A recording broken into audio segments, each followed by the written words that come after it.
There is the Hatfield request, open 24/7. And this one came in big time from several areas of church where they said, you have got to play this song. And just to show you that it actually works, the request line does work.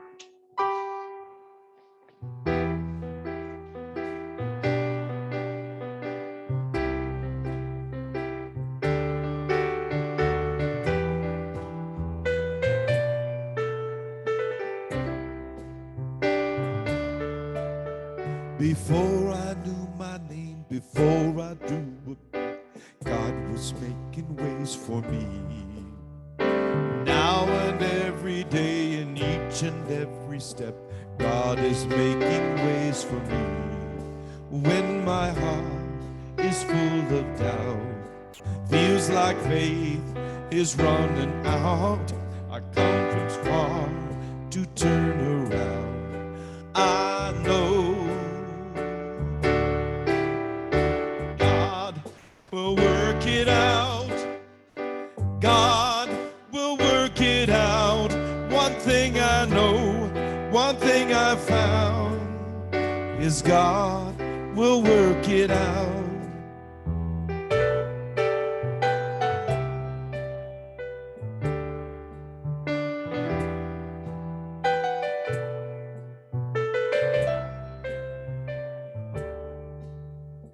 Pushing past the fear, fighting to believe God is making ways for me. God won't let me down and never ever leave. God's still making ways for me. When my heart is full of doubt, feels like faith is running out, I've come so far to turn back round. I know, you can all sing here, God will work it out. God will work it out. One thing I know, one thing I found is God will work it out. God will work it out. God will work it out.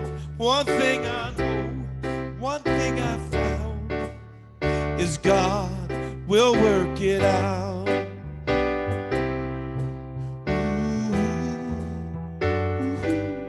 Be encouraged, be encouraged,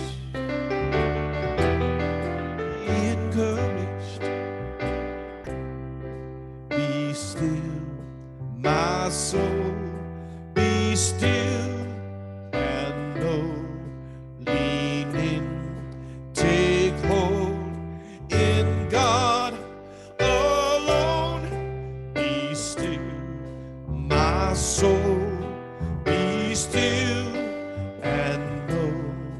Lean in, take hold in God alone.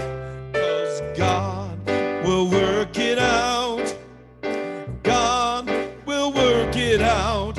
One thing I know, one thing I found is God will work it out. God will work it out. God will work it out. One thing I know, one thing I found is God will work it out. One thing I found, one thing I know, one thing I found, one thing I know, one thing I found, one thing I know, one thing I found is that God will work it out. God will work it out. God will work it out. And I feel Him working right now. God's working right now. God's working right now. God's working right now. God's working right now. For God is working now. God is working now. One thing I know, one thing I found is God is working now. God is working now. God is working now. One thing I know, one thing I found, is God is working now. One thing I know, one thing I found, God is working now. There you go. Thank you. Excellent. And now it's time for the ever insightful Reverend Brock Ford to come forward and give us today's message.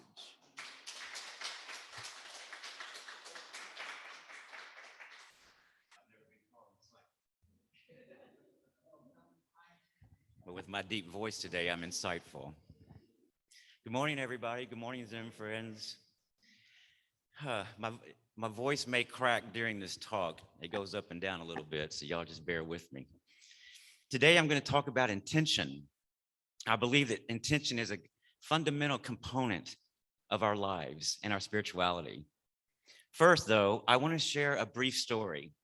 Nearly 25 years ago, a friend of mine took a motorcycle course that provided hands-on instruction on a real motorcycle. During that course, my friend was told that while he's steering, he has to keep his eye on the road and where he wants to go, not around him. And so that's where the motorcycle is going to go, is what the instructor said. So he assumed that this instruction was just sort of a safety slogan, like pay attention, y'all, kind of thing, not an actual statement of fact. There was not some kind of literal connection between his eyes and the bike at that moment. Well, one day, the class was learning to steer and make maneuvers around the tight little orange cones, and my friend looked down at a cone. And while he was maneuvering, guess what happened? Bam! He fell over and dropped the bike, and the motorcycle fell right on the cone, which is where he had his eye. The instructor reminded him to keep his eyes on where he wanted to go, and that this was a huge part of steering a motorcycle and staying off the street. So he continued navigating the course, and sure enough, in those moments where he lost focus, he dropped the bike. Fortunately, he wasn't hurt, but he did learn his lesson. And after the course, he marveled at how the bike would steer effortlessly wherever he put his eyes. This motorcycle lesson actually resonated with me personally and spiritually. For all these years, I've thought about that. And so when I was writing the intention story today, I thought this was a perfect example to sort of show you how to keep our eyes focused. So, and its impact on our lives, because intention, y'all, is the cause of every single action that we take. It's the seed, the beginning of every single move that we make. Every effect in our lives, and I say that as in cause and effect, is born out of our intentions. Even if you don't know what your intention is, your unknown intentions are still creating your life experiences, whether you're aware of it or not. Think of the motorcycle. It will steer where the rider's eyes are focused.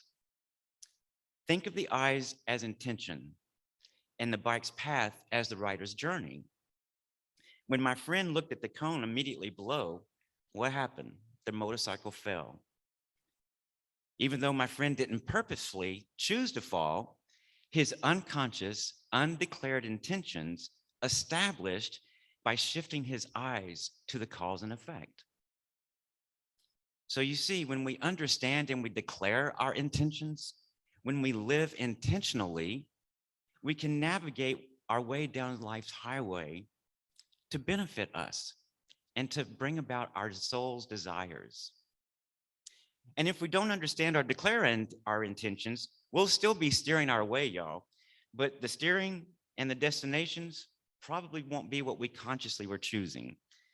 So there will always be unexpected curves and bumps along the way. There will be mishaps and misleading road signs. But living in our declared intentions, keeping our eye on our destination, we'll be able to navigate and adapt to the challenges without losing our way. This is what Gary Zukav said, the author of, what was it called? Seed of the Soul or something like that, I think it was. He called authentic power this. He said, authentic power is when your choices, actions, and personality align with the truth of your heart and soul. So when we embrace and we live in our true intentions, we're able to manifest our destiny because we see it, we feel it, and we create it. That's why it's important to understand and embrace the power of intention. It's already at work in our life, whether we're aware of it or not. So I think you've noticed, or you may have noticed, I haven't referred to anything yet about our spiritual toolbox. And many times in my previous talks, I've talked about spiritual tools, most of my talks, but I didn't refer to intention as a spiritual tool on purpose. I don't refer to intention as a spiritual tool precisely because I think it's so important and so present in our lives every day. It's not a tool that we pick up. It's something that we utilize and show and examine and put forth into our world, into our mind every single day. So it's more than just a tool. In many ways, determining our intention is life's entire project. Does that make sense? The authentic power that comes from living in our intentions is epically crucial, y'all, to creating our best lives and aligning with spirit. When we achieve mindfulness of our intentions, an energy emanates from us and goes out into the world, deepening our connection with the world, with God, as it guides and illuminates us along the path, showing us the way. Now, on one hand, we might be tempted to think, is that all I got to do? Is just choose my intentions and keep them right here, top of mind awareness? Well, I'd like to say, my friends, that's true, but it's not. It's not that easy. Setting our intentions requires that we are fully aware of our values and that we have clarity regarding our needs and desires, true knowing of what our needs and desires are. Because as we know in unity, we believe that whatever we conceive and believe, we achieve, right? So take, for example, the person who works really hard every single day because they want to be rich. Wealth may be a goal, but is it your true intention? The question is, why do you want to be rich? Is it for security? Achieving wealth may seem like a proper path, but really it just reveals how this person looks and feels about security. If our intentions are ultimately a signal of lack, that sense of lack is what we have our eyes focused on, and that's what's going to be created into our reality. And that's where we're steering ourselves on that motorcycle of life. If we mistakenly set our intentions on goals that are not genuine reflections of our truth, our inner soul truth, then what we achieve is going to fail to satisfy us. It may not even deepen our connection with spirit. Suddenly, we see that setting our intentions is not as simple as it may sound. Now, this is where the spiritual toolbox actually does come in. One tool that we discussed that is especially helpful, I guess several months ago, I spoke about accepting reality, loving what is, knowing what is, being in the present moment. So we must accept what is if we're able to honestly examine our desires and our goals and life intentions. Without accepting the truth, our intentions will be out of alignment with our genuine circumstances. We can't advance or grow based on a misconception. Now, when I set my own intentions, I'm not immune to the distractions of the world.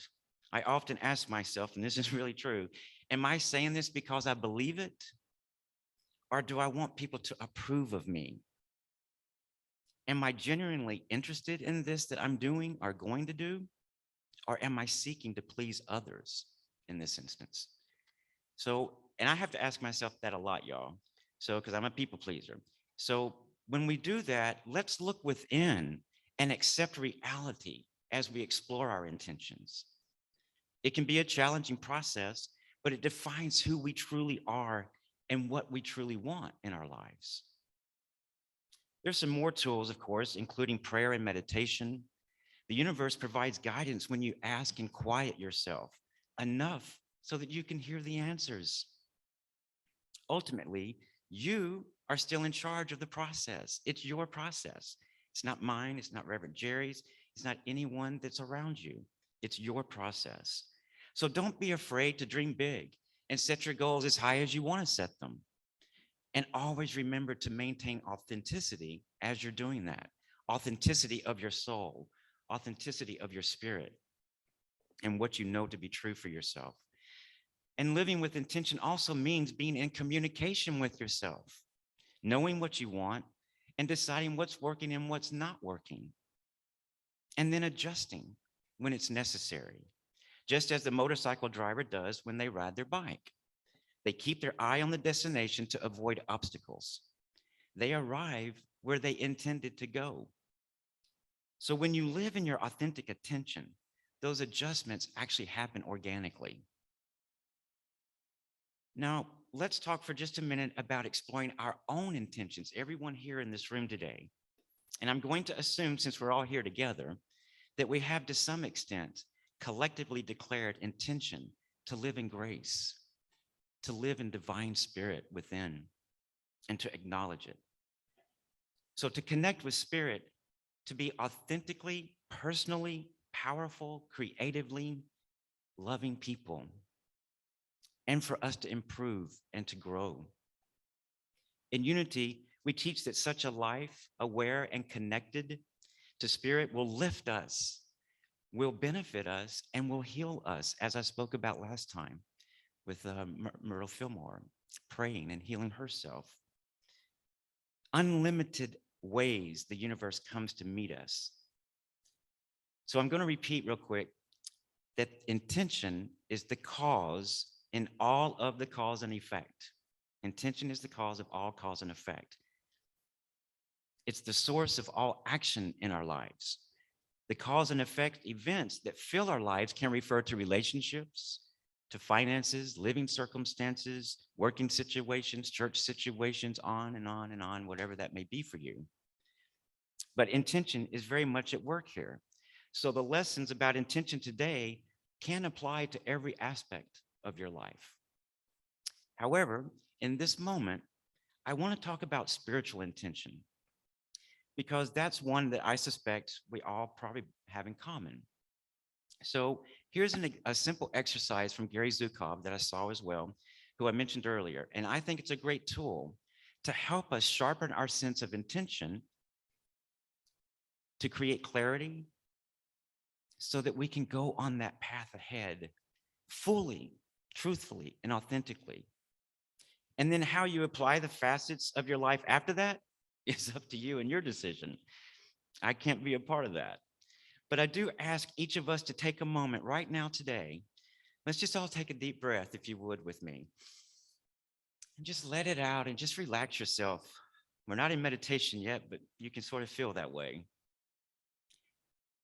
But I ask each of us to take a moment and envision ourselves as a perfect being, one with spirit. Have you ever done that? I actually never did until I saw this exercise. I never thought of myself as truly a perfect being. I always had something there telling me that I wasn't. So today, we're going to become perfect beings. We're creative, we're empowered, we're clear, and we realize the divinity within ourselves. So I'm going to be quiet and ask you to close your eyes just for about 20 seconds and picture what that would look like to be a perfect being, completely one with spirit.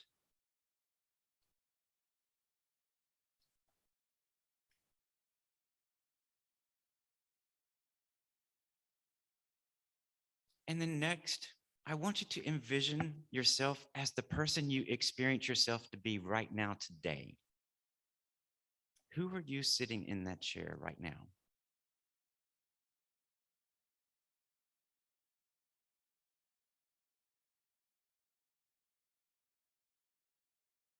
Allow yourself to see whatever flaws or imperfections you may conceive that you have.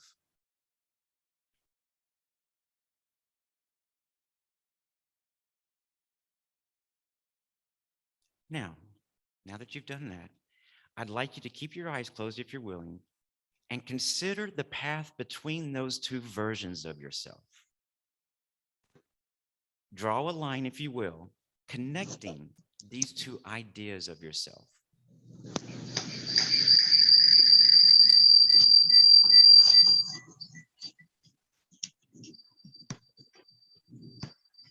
This line that you drew, this path, is your spiritual journey.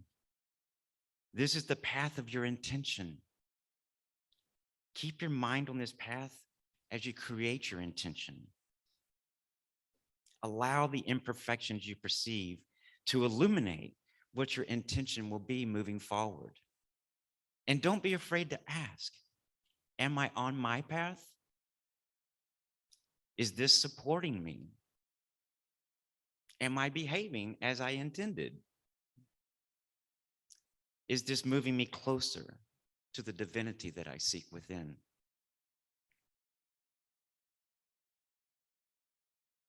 Intention. Let it guide you and support you to your highest and best, most loving, wonderful life. And so it is. Amen. That was almost a meditation, but y'all, I do have a meditation. We're going to go just a little deeper. Oh, thank you, Michael. So as we move into our meditation, let's continue being comfortable in our chairs. Close your eyes if you like, and take a deep, soothing breath in and out. This is your time to be present with your body, with your heart, and with your mind. So we're going to continue setting our intention for our highest, most loving good. So as you were a few minutes ago, consider what intention you personally would like to bring to consciousness today. What intention do you personally want to bring to consciousness today? And be as gentle or as bold with your intention as Spirit moves you.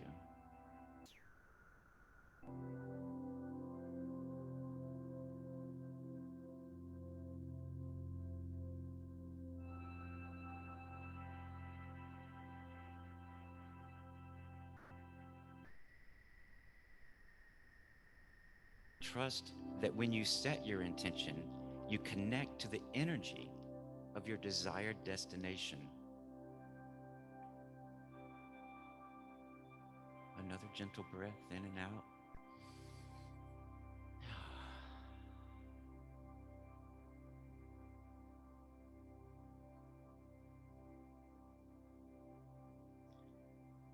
Now, see this intention that you just brought to your mind's eye fully and clearly.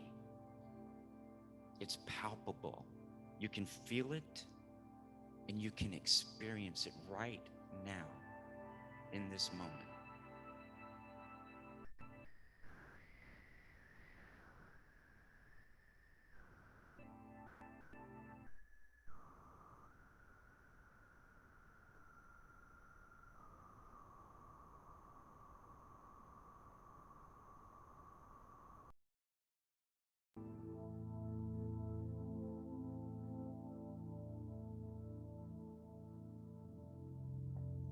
Believe that the universe flows as your intention expresses. Confident in the knowledge that Spirit collaborates with you every moment that you live into your intention.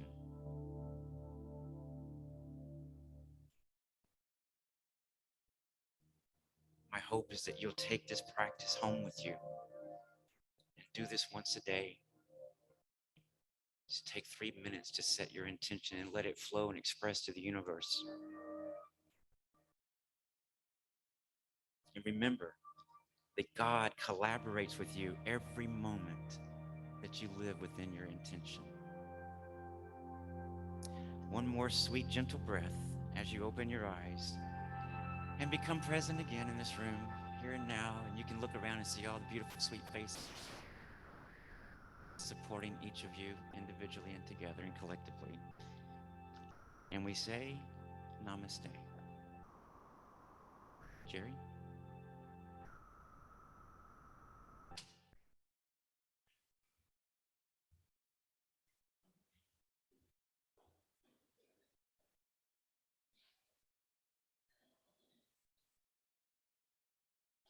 I don't know. He said he's never been called insightful, but he certainly should be. Here at Unity, here at Unity Spiritual Center, we are an ocean of love. We have an inspiring vision, an exciting mission, and compelling values by which we strive to live. So please join me in saying them aloud. Our vision is centered in God. We co-create a world powerfully transformed through the growing movement of shared spiritual awakening. Our mission is we are a creative, joy-filled spiritual community dedicated to healing, inspiring, and transforming the lives of all people through their education and love.